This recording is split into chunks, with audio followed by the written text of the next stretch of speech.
안녕하세요, 닥터케입니다. 지난번 예고해드린 것처럼 덕후의 본고장 일본, 그 중에서도 도쿄 여행을 하게 되었습니다. 만년설에 덮인 저 산, 후지산은 아닌 것 같은데 어딜까요? 넓은 영토, 그리고 풍족한 자연, 외세의 침략을 거의 받지 않던 평화로운 섬나라 일본. 넓은 땅을 가지고 있고 국민 한 사람 한 사람 보면 참 선량한데 왜 수백 년간 우리나라를 침략했을까요? 뭉치면 악해지는 인간 본성 때문이었을까요? 어찌되었건 이번 여행은 덕후 여행이기 때문에 역사 이래로 풀리지 않는 이러한 문제는 여기까지만 이야기하도록 하겠습니다. 2시간 비행으로 드디어 도쿄 앞바다까지 왔습니다. 제 출퇴근 시간과 비슷한 시간으로 올 수 있는 가깝지만 먼 나라 일본, 그리고 세계 최대의 관광도시이자 덕후의 성지 도쿄. 이제 그 여행기를 시작하겠습니다. 그나저나 경치도 정말 좋군요. 지금 오후 5시 정도 되었는데 나리타 공항에서 도쿄역까지 가면 아마도 8시가 넘겠군요. 그런데 정말 같은 벼농사 국가라서 그런지 시골 풍경만 봐서는 이게 일본인지 한국인지 얼핏 봐서는 잘 모르겠네요.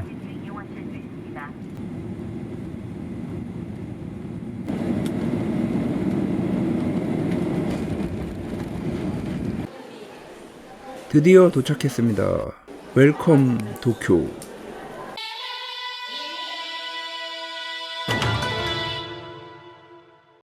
건담 식당?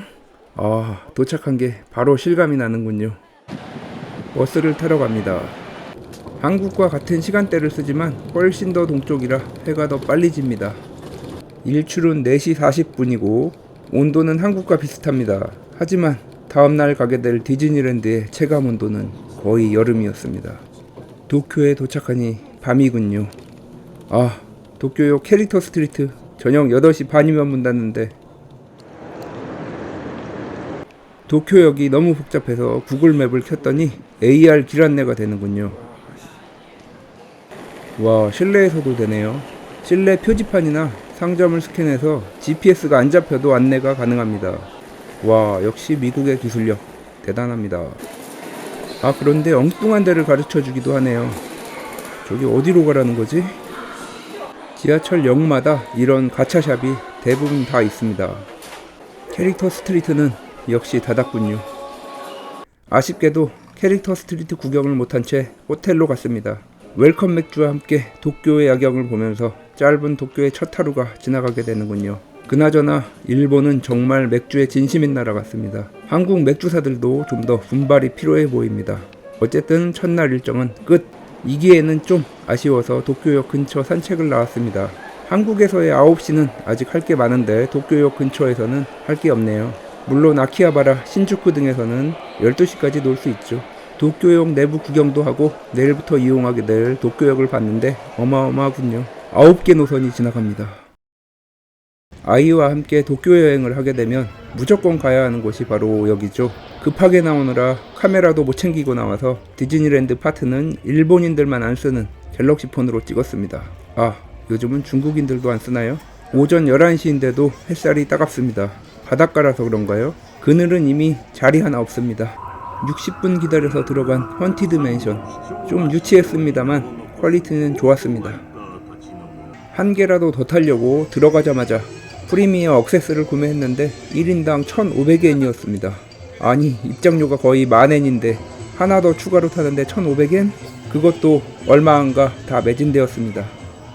그래도 정말 이 어마어마한 스케일에 놀랄 수밖에 없었습니다. 다들 행복해하는 걸 보니 이 정도 비용은 지불하기에 그다지 아깝지 않아 보였습니다. 증기선은 5분이면 탈 수 있어서 탈까 하다가 패스하고 다같이 노를 젓는 카누를 탔었는데 그것도 나름 재밌었습니다. 드디어 퍼레이드. 이제 절반 왔군요. 땡볕에서 벌써 체력은 다 방전된 것 같습니다. 캐릭터들이 다 익숙하죠? 에버랜드, 롯데월드, 퍼레이드와 비교가 안 되는 게 일단 캐릭터 몸값이 어마어마하다는 점이 아닐까 싶네요. 2차례 퍼레이드를 보는 것만으로도 디즈니랜드는 정말 한 번쯤 가볼 만한 것 같습니다. 미국 자본이지만 일본 내수 경기에 미치는 영향, 내국인 일자리를 생각해보면 국내에도 꼭 들어왔으면 하는 바람입니다. 물론 외화 벌이도 쏠쏠하겠죠. 제 생각으로는 한국 디즈니랜드가 생긴다면 서울역에서 지하철로 1시간 이내의 교통이 편리한 곳에 생기는 것이 좋을 것 같습니다. 지역 발전도 좋지만 영암의 F1 망한 이유 잊으면 안 되겠지요. 여러 가지 생각이 많았습니다. 아무튼 즐거운 퍼레이드였습니다. 마지막 광고까지. 근데 엘사는 밤에 나오나 보네요. 저 끝까지 언제 가죠? 안 타고 싶다. 땡볕에 여기까지 오느라 다들 지쳐서 마치 갱도로 끌려가는 노예들의 모습 같았습니다. 노래도 슬프죠? 그래도 재밌었습니다. 자, 이제 하이라이트. 왼쪽은 돈 안 낸 사람, 오른쪽은 돈 낸 사람. 돈 내고도 타는데 30분 걸렸네요. 아무튼 스플래시 마운틴은 지금은 없어진 자연농원의 지구마을과 푸름라이드를 합쳐놓은 것 같은 어트랙션입니다. 디즈니 퀄리티 끝내주네요. 맨 앞자리에 앉았다가 흠뻑 젖었네요. 5시가 넘어가니 비인기 어트랙션은 20분 정도 줄을 서면 탈 수 있었습니다만 퀄리티 보십시오. 정말 대단합니다.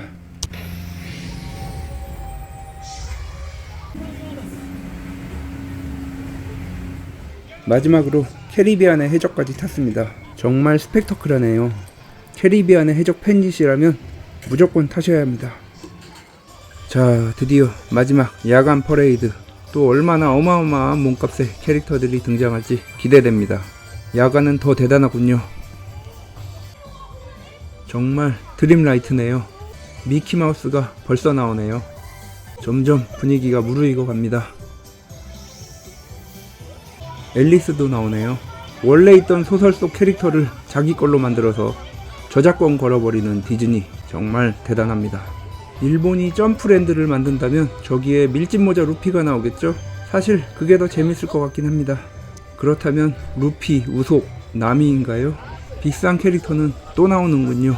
아이가 퍼레이드를 보면서 아빠, 전에 봤던 만화들이 다 디즈니였네 라고 이야기하는군요. 정말 디즈니의 힘 대단합니다. 과연 인어공주는 어떻게 될지. 저 건너편 분들이 아침부터 땡볕에 돗자리 깔고 지금까지 계셨던 분들입니다. 기다릴 만한 가치가 있네요. 이제 공주들의 등장이군요. 딸이 있는 아빠라면 디즈니 공주들 다 알고 계시겠죠. 저도 디즈니 공주 만화 거의 다 본 듯합니다. 신데렐라. 딱 보니 미녀의 야수. 과연 미녀는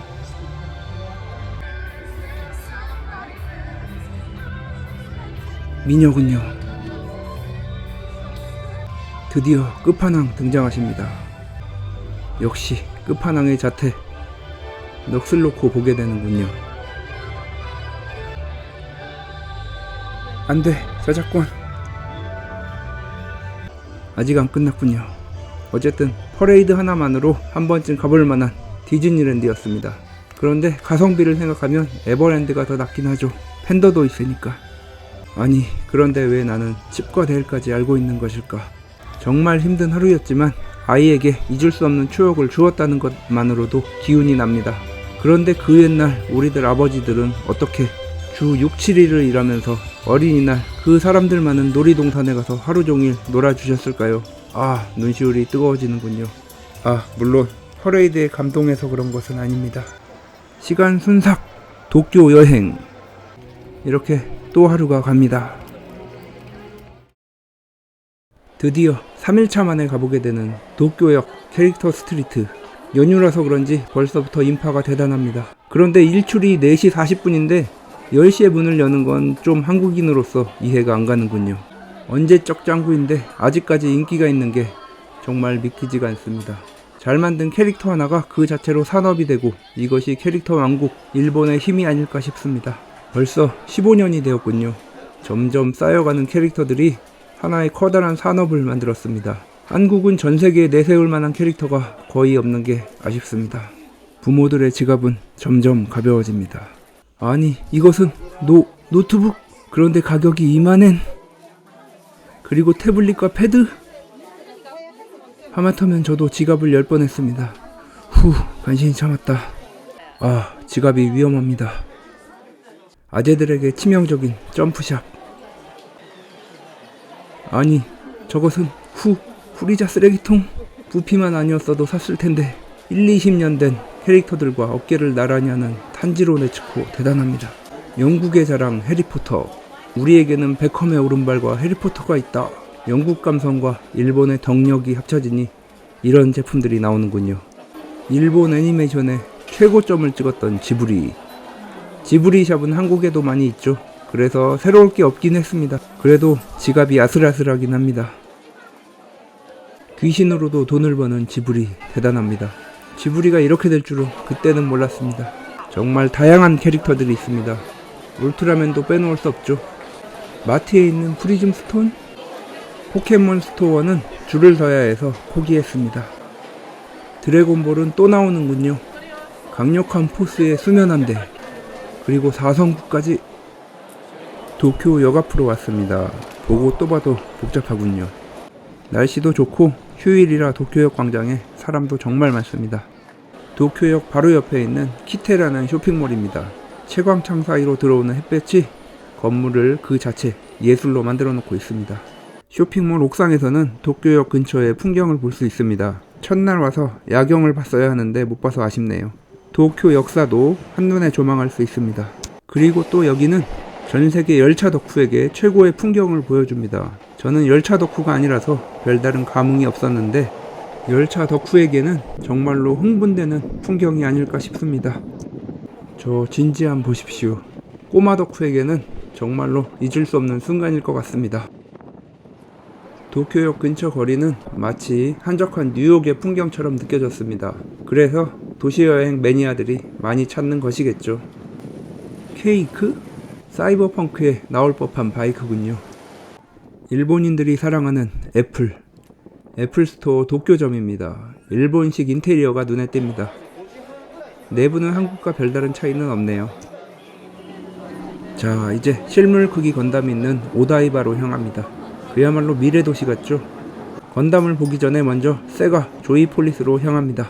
세가가 만든 엄청난 규모의 실내 오락실, 아니 테마파크? 아무튼 4시인데 과연 몇 개나 탈 수 있을지. 3개의 층으로 되어 있습니다. 휴일이라 사람이 정말 많네요. 일단 몸풀기로 뽑기를 했는데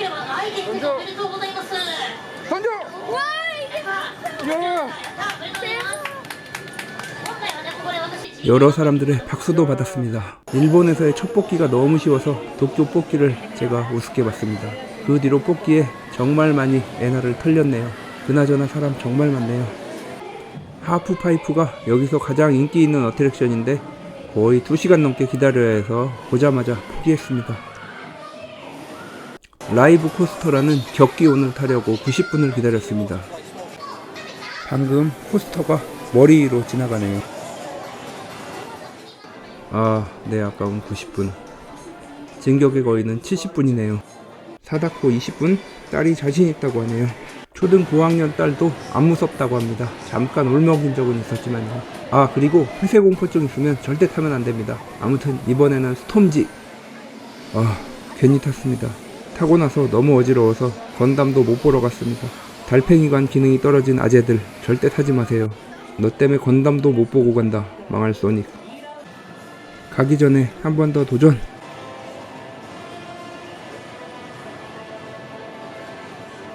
아, 도쿄를 너무 얕봤습니다. 편의점은 한국과 별다를 게 없습니다. 이것들 빼고 말이죠. 라면도 다르긴 하네요. 그리고 해외 맥주도 안 팝니다. 그래도 맥주에 대한 자신감은 부럽네요.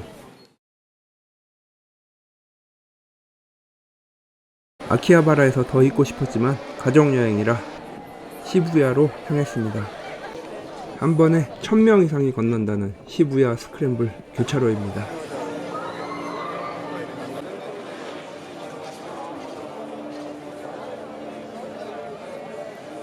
저 앞 스타벅스에서 커피 마시면서 교차로를 보려고 했는데 수만 명이 지나다니는 거리 카페 자리 잡는 건 쉽지 않죠.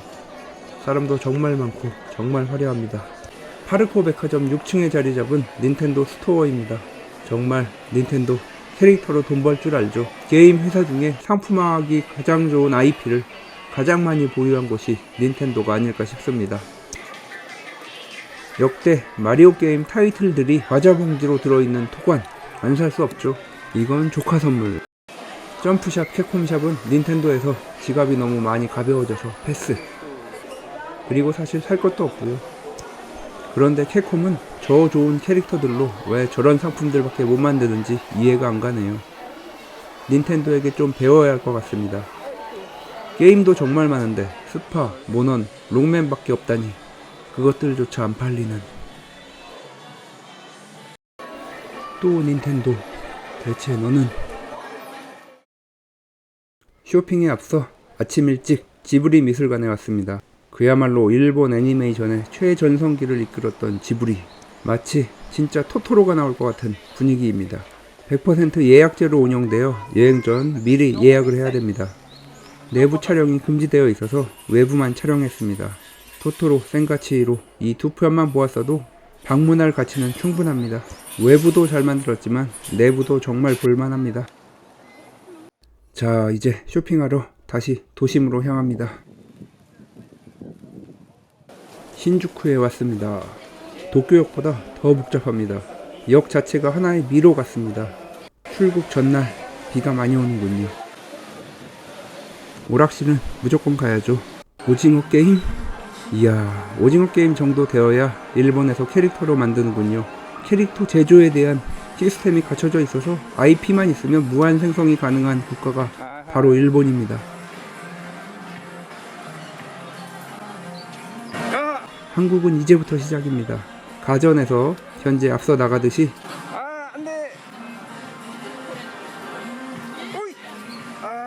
일본을 배워서 캐릭터 사업도 이제부터 더 발전시켜 나가야 합니다.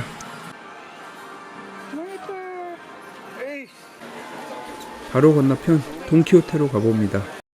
닌텐도 스토어 갈 필요도 없이 돈키호테에 웬만한 건 다 있죠. 아니, 여기까지 와서 이걸 사는 사람이 있다고? 라고 생각하는 순간 딸이 일본 라면 맛없다고 육개장 사발면 사달라네요. 한국 사람이 얼마나 많이 오면 아예 캐릭터까지 만들었군요. 신주쿠에 왔으면 고양이도 보고 가야죠. 잠시 감상하시죠.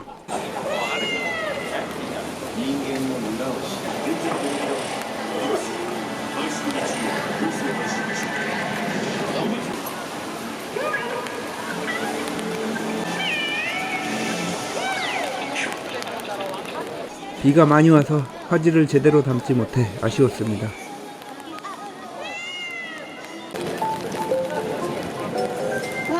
바로 옆 터널을 지나면 빅카메라가 있습니다. 아니, 여기에도 프리저가. 5일차 여행은 여기까지.